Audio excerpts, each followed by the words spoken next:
Welcome to McPlum, simple solutions served daily. In this video, I will explain how to make coffee. First, choose your preferred brewing method, such as a drip machine, French press, or pour-over. Next, select high-quality, fresh coffee beans. This is crucial for a delicious cup. Grind your beans right before brewing to preserve their aromatic oils. Finally, ensure you use filtered water, as tap water can negatively impact the flavor of your coffee. These initial steps lay the foundation for an excellent brew. The grind size is vital. A coarse grind suits a French press, while a finer grind works well for espresso.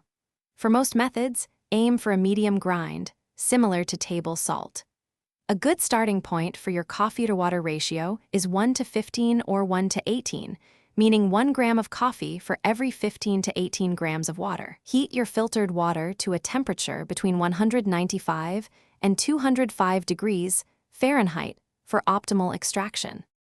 Once your water is heated, if using a pour-over or drip method, pre-wet your coffee grounds with a small amount of water for about 30 seconds. This blooming process releases carbon dioxide, allowing for better flavor extraction. Then, pour the remaining water slowly and evenly over the grounds, ensuring full saturation.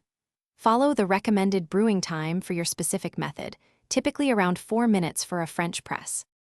Your perfect cup of coffee is now ready. Serve it immediately to savor the freshest flavors and aromas. Remember to clean your brewing equipment thoroughly after each use to prevent residue buildup and maintain hygiene, ensuring every future cup is just as delicious. Also, life's too short for cheap socks.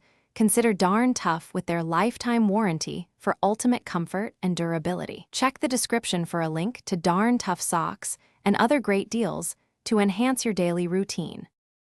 Thanks for watching. Stay juicy and subscribe.